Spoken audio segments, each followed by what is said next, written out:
بسم اللہ الرحمن الرحیم۔ مجرب وظائف چینل دیکھنے والوں کو السلام علیکم ورحمۃ اللہ وبرکاتہ۔ امید کرتا ہوں کہ آپ سب خیر و عافیت سے ہوں گے، الحمدللہ۔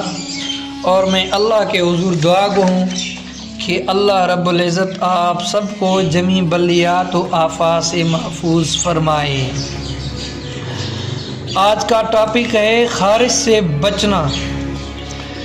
اگر کسی میرے بھائی کو، کسی میری اماں کو، کسی میری بہن کو خارش ہو گئی ہے تو خارش سے علاج کرا کے تھک گیا ہے تو کوئی مسئلہ نہیں ہے۔ وَنُنَزِّلُ مِنَ الْقُرْآنِ مَا هُوَ شِفَاءٌ۔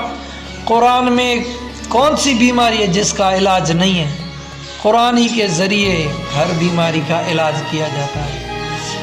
تو آئیے پھر دیر کس بات کی، سب سے پہلے تو میں آپ کو بتانا چاہوں گا کہ ایک شخص کو خارش ہو گئی، وہ سیدنا علی المرتضیٰ رضی اللہ تعالیٰ عنہ کے پاس حاضر ہوا اور اپنی بیماری کے بارے میں عرض کیا کہ حضرت مجھے خارش ہو گئی ہے، مجھے چین سے رہنے نہیں دیتی۔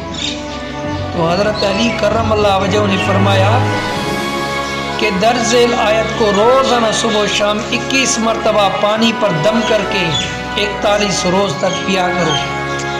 اللہ تعالیٰ کے فضل سے انشاءاللہ آپ کا مرض جلدی ختم ہو جائے گا۔ وہ آیت کون سی ہے؟ فَكَسَوْنَا الْعِظَامَ لَحْمًا ثُمَّ أَنشَأْنَاهُ خَلْقًا آخَرَ فَتَبَارَكَ اللَّهُ أَحْسَنُ الْخَالِقِينَ۔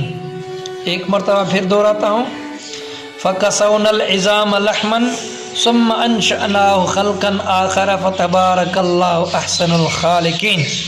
آپ کو ہماری ویڈیو پسند آئی ہو، اچھی لگی ہو تو لائک کیجئے اور اپنے دوستوں کے ساتھ سبسکرائب کرتے ہوئے شیئر کر دیجئے۔